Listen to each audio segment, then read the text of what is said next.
Yo, what's up? With the update that dropped today, we have a new Battle Pass season, and this means two things. First of all, we got lots of new gold order stuff, meaning weapons and vehicles and soldiers, and the Battle Pass itself was renewed, which means everyone starts from level 1 again. And here's the most important thing to know about the Battle Pass. If you have the normal Battle Pass, you can do 3 missions per day. And you need 3 missions to advance 1 step, so you can advance 1 step per day. If you pay 900 gold and get yourself the Elite Battle Pass, you can do 9 missions, meaning 3 steps a day. And also, half the Battle Pass is locked behind the Elite Pass, meaning everything that's free is available for everyone, the rest isn't. If you get yourself the Elite Battle Pass, you will get the other steps too. And here's the best thing about the Elite Battle Pass. It costs 900 gold, but gives you back 1000. So you always get 100 gold plus. You make 100 gold profit if you finish the battle pass. So if you have 900 gold lying around, I recommend to get it, since this is it's a no-brainer deal.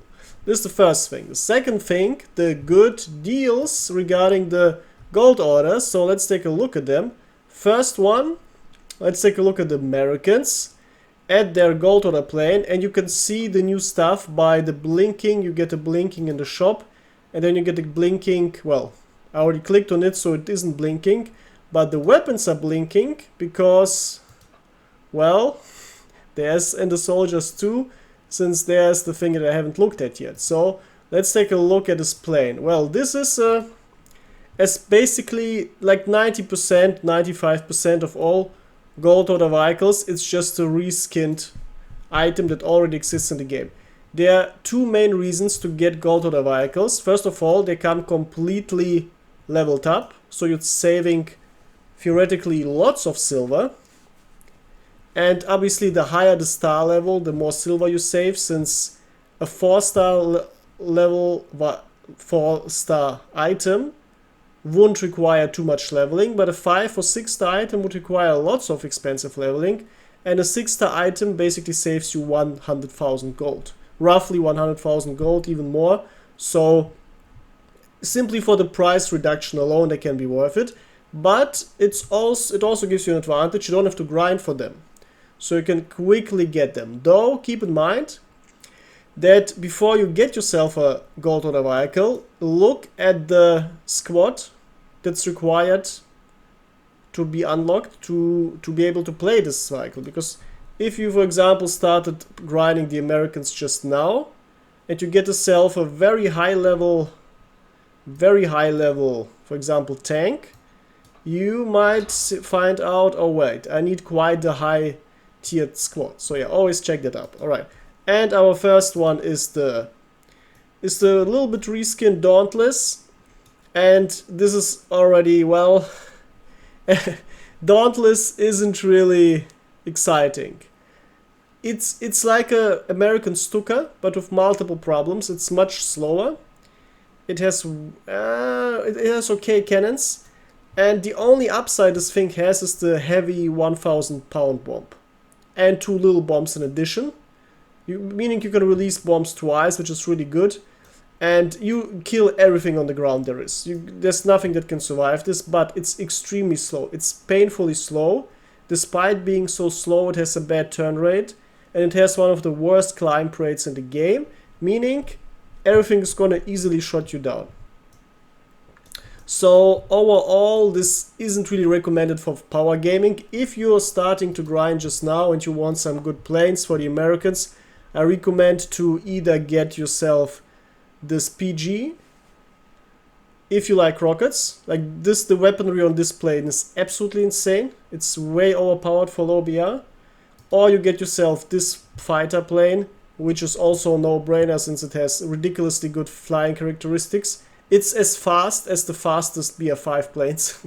It has 4 heavy machine guns and 2 nice bombs to blow everything up. So yeah, like the Dauntless isn't really worth it. Now let's take a look at the gold order guns. The Americans are suffering from a severe lack of good machine guns on low BR, as do the Soviets. The Germans have okay to good machine guns on low BR, and the Japanese have the by far best machine gun, the one with a scope. Now the problem for the Americans is that their machine guns are all bad. You either get the Vickers, which has horribly obstructed screen and an offset iron sight. Okay.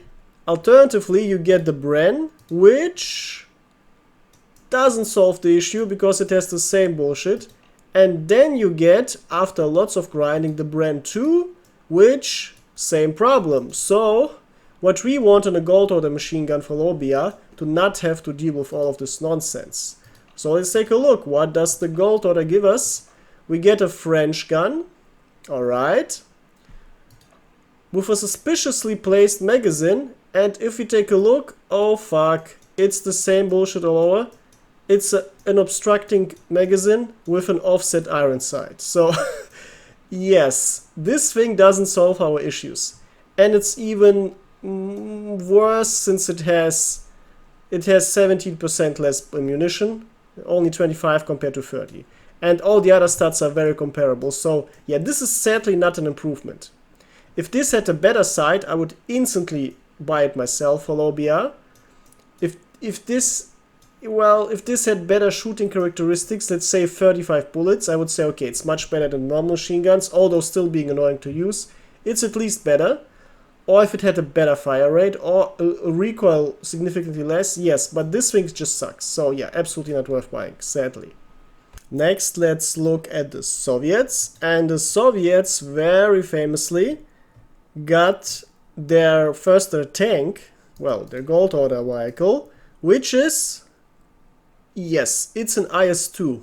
Literally, latest unlock, millions of experience required to grind until you reach this thing. And this is a slam dunk buy. It has a very cool skin. It has a bunch of emergency uniforms stuck around. Looks like Halloween decoration. It has very cool snow armor, snow painting. And it has all the characteristics of an IS-2. If you want to play high BR Soviets and you haven't unlocked any high tier stuff yet, except for this high tier squad since it's required, if you're just starting grinding Soviets, be careful. If you buy this thing, you won't be able to use it without this BR3 tanker squad. But if you have it, you can save yourself a couple 100,000 of grinds and more than 100,000 of silver, because you will get a perfectly unlocked IS-2 tank. So yeah, IS-2 tanks are useful when you want to one-shot King Tigers, because basically no tank in the game can that. Extremely few tanks can do it, and this is one that very reliably does it. Though there's a problem, it has very little ammunition, and also the reload speed is extremely slow, and it only has 4 tankers, so if you get even shot once and you lose 1 tanker, your 30 seconds reload speed will turn to 1 minute, because you will get the 100% loading penalty. So yeah, and you don't have the heavy machine gun that's placed on the normal IS-2, but besides that, it's really good. And it's also the best armored tank out of all the Soviet tanks. So yeah, this is quite good if you want to save yourself some grind. Regarding the weapon, regarding the gun that the Soviets get, the RPK 143, we instantly see significant upgrades over the nonsense that the Americans got. It has good sights, actually the best sight type in the whole game, I would say. It's basically the same as the Brownings. It doesn't have any obstructive magazine since it's on the bottom where it belongs. And it has, well, not that good shooting, not that good fighting characteristics though. It has only 15 bullets, but at least a low horizontal recoil. The vertical recoil is easily controllable. The horizontal is the one that usually creates problems. So yeah, this thing isn't too strong, actually quite slow, but it's very good for sniping enemies. If you're good at aiming, especially on a mounted machine gun, which is now easier done since the mounting mechanisms got updated. Yeah, if you like sniping on far away, this machine gun is actually quite good. The alternative, though, is also viable, since the alternative is the Madsen, the Danish machine gun. This machine gun is one of the most obstructive magazines in the game, but at least you get a payoff from its humongous size, because it's 25 bullets. I wanted to say 30, but it's just 25, surprisingly. But it, well, since it has ridiculously bad horizontal recoil, you basically have to one-shot it. Use it like a semi-auto gun. But if you use it like a semi-auto rifle, it's extremely good. It has 25 bullets. And even if you spray it, especially on short range, it's quite good. So, yeah, what do you want to play? This or the other? Well, my verdict is the Gold Order one is actually worth it, since it's much easier to use and more comfy. Also, it looks quite cool. So overall, the Soviets get a much better deal out of this update than the Americans.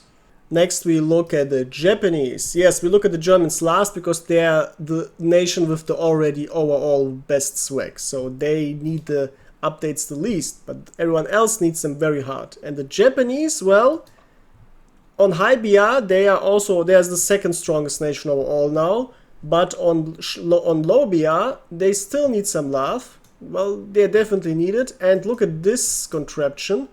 What is this? This isn't a graphical error. This is literally a very stiff magazine. Yes, someone thought belts are bad. Let's just have some very hard strip, long clippers, whatever strip. And this thing, when you shoot it, actually has a perfect animation. You really see how you're shooting through your, well, strip. And it has 30 bullets. It has quite a good sights. Yes. Nothing is really obstructing your view, except for this little thing, but it's fine. Except for the strip, but it's okay. The fire rate is okay, and the recoil is very low. 14 horizontal for a machine gun is heavenly, and 35 vertical is also extremely good. So yeah, this thing slaps. This is a good buy. And the fact that it has 30 bullets makes it just perfect. You see that for the Soviets, you have to be happy to get 15 bullets on the Gold Order. Here you get 30. Yeah, like this is amazing. And it's also one of the coolest looking weapons in the game. And you can orgasm while looking at the shooting animation from the bullets. So yeah, this is a worth buy. Compared to the standard weapon the Japanese have, they get first of all, they get the bad Type 11 LMG, which has good shooting characteristics, but a horrible side picture due to the spoon for eating ramen on the battlefield. But you also get the best low BR machine gun, overall one of the best machine guns in the game, this Type 97 LMG. And it doesn't matter that you can't see anything from this, because you always look through the scope, and then you literally have a basically sniper machine gun.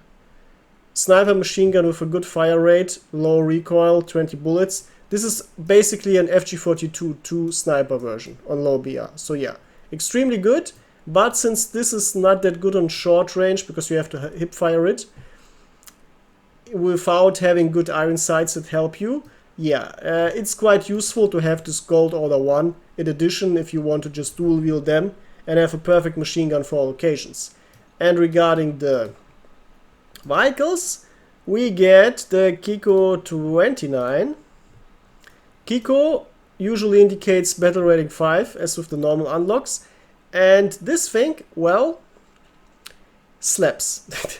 This thing slaps. 700 speed, amazing. Ridiculously good climbing rate of over 25. And ridiculously good turn rate of less than 15 seconds. So these are already extremely good stats. These are absolute elite stats for planes. 1 crew member, alright, normal for fighters. 2 heavy bombs, very excellent for fighter planes. 2 20mm cannons with 150 bullets each, also good. Really good. And 2 heavy machine guns with infinite magazine, basically. Yes, this thing, amazing. This thing ridiculously good. Also, it has, since it's completely metal, it has some tankiness, which Japanese planes severely are lacking, at least most of them. So yeah, this thing is very, very, very good. Absolutely good. It doesn't start on a carrier, which is even more important, because planes starting on a carrier give you a basically penalty of 20 seconds in the beginning. and it's just extremely annoying, and they're basically not playable. Yeah, even if you like that, you will start hating it after 3 games. So yeah, this is amazing. This is insane. Keep in mind you have to have the high level squad for that, but overall it's great. Yeah, if you don't have this plane, absolutely need it, especially since the Japanese almost only have bad planes. In real life they had quite good planes, and these planes even look ridiculously beautiful. Look at this, insanely nice. Look at this. Yeah, well, okay, it gets better, but the problem is almost all of them start on carriers, and almost all of them have ridiculous downsides. The only planes really good for the Japanese are the Kikai, the Kyotsukai, ridiculously good plane, and the now better plane, the Kiko. And since you don't want to necessarily grind until you get it, yeah, the gold order is definitely worth it. And last but not least, we take a look at the Germans. Well, the Germans get Panzer 4J. Panzer 4J means if you want to terrorize very unlucky low BR players who have to play against you, yeah, this is literally the tank everyone who wants to clap new players plays. So it's quite a hated tank, rightfully so. And its stats are insane. Hull armor of 80 centimeter means basically nothing is going to penetrate you on low BR, especially not on distance. And the turret armor of 50 is also quite good, and you also have some side skirts for a little bit of extra protection. In Enlisted, the extra protection is much worse than in real life, since in real life heat projectiles usually didn't work against the side skirts, since they exploded after penetrating the skirts, and then the explosion just was outside of the turret, so nothing happened. In Enlisted, it's not calculated properly, so they're much less useful, but still quite good. And it gets an extremely good cannon. So yeah, if you want to get quickly access to a good tank, this is absolutely worth it. Also, you get quite a cool placket here with a number. Yeah, overall a good buy. It's basically the best BR3 tank you can just easily grab. Yeah, very much worth it. Not much to say. And well, what about the weapons? Germans also got a machine gun, the Knorr Bremse, which means a Knorr brake like the brake in a car. And well, look at this. What the hell is this? We got this bolt here sticking out, we got this strange thing sticking up, and we got the magazine sticking out to the left. At least we have quite a good iron sights, but yeah, well, I hope the shooting characteristics are better. We get we get quite a good for low BR recoil pattern. We get a good fire rate and 25 bullets. Well, this thing seems overall just okay. And just okay means, yeah, is it worth a gold order? Definitely not, especially since you get more than enough ridiculously good weapons. If you want to spend 4 gold orders on the best weapons in the game, just buy a bunch of Condors and give them to your APC drivers. Dual wielding, of course. And congratulations, now you have basically a German PPSH with 100 bullets, over 1000 fire rate, and ridiculously low recoil. And still good, respectable SMG damage. Yeah, this thing is insane. Absolutely not worth getting this thing. And if you want something good for low BR or machine guns on Germany, you literally have all the choices. You can play a Breda, which is not a good machine gun, but it's still okay. But after that you get the good MG13, which is, as you can see in all of my Hopeless Noob games, I constantly use it. It's really good, very fast. And this isn't even the upgraded speed. Good, well, better recoil than most of those. A good magazine size. Overall, really good weapon. And now you also get the ZB26, which was down tiered. So congratulations, you get some, you can cheat a little bit on power level. It has some annoying features like this magazine and the offside sights. But it has, well, quite good recoil for low BR and very fast, extremely fast. And what I'm doing basically is I use the MG13 dual wielded for long range to snipe enemies, and this thing on short range if someone appears in front of me, and then the whole squad dies. So yeah, like, there's no reason at all to buy this. This is not recommendable. Now, what about the gold order soldiers? Well, they're easily summed up. They don't really offer you advantages compared to normal soldiers, except for that they are similar to real-life soldiers, though the faces aren't really that properly made. You save a little bit on upgrading and you get perfectly rolled soldiers. And yep, and you get some cool uniforms sometimes, but keep in mind the problems with them are that if you get yourself, for example, a tier 3 machine gunner, I think this one's is a tier 2 machine gunner. If you get him and you haven't grinded machine gunner 2s yet and unlock their second weapon slot or their backpack slot, you won't be able to use them. So this is a problem, especially many new players have. They get themselves what they rightfully assume to be the best deal. They get themselves right from the beginning a BR3 soldier, but the BR3 soldier can't be used properly since half of his stuff is closed. Yeah, a machine gunner desperately wants his second machine gun. Yeah, he doesn't want to be blocked. So yeah, this is quite a problem. The gold order soldiers right now enlisted aren't really worth it, as you can see by the fact that I never buy any. The only ones I ever bought were just some randoms, and that's like 2 years ago when I started. And since then I basically didn't really spend any gold orders. I'm personally still waiting for gold order soldiers to be upgraded with a new, basically to get additional advantages, so they're actually worth buying. Same thing for weapons. I'm still hoarding the gold orders to get some stuff that I really like, which is quite rare. So yeah, well, yeah, the summary is you can just save your gold. The gold order soldiers aren't really that worth it. Only exception is if you start a new nation and you don't have access to engineers and you get yourself engineers. Yeah, that can be quite good. That can be very much worth it. And another exception are pilots.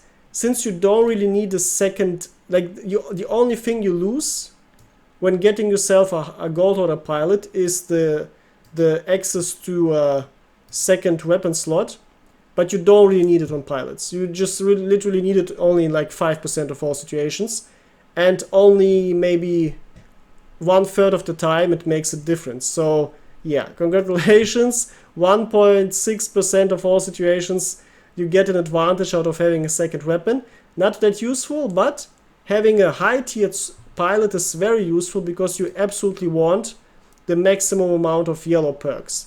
So if you can grab yourself among the nations a tier 3 pilot, doesn't matter if it's a attacker or fighter, if you can grab one of those, these are going to be really good. And on my noob account, I actually, basically the only gold order soldiers I ever bought were pilots, since they are really worth it. So that's a summary. Alright, let me know what you think about these new additions to the game, and whether my boomer brain missed some hidden gems possibly. Usually the battle pass brings 50% good stuff, 50% useless stuff, and this time it's exactly the same, though this time we got 2 really good, usually very expensive high BR vehicles, which is a great deal for everyone. Alright, until next time, goodbye.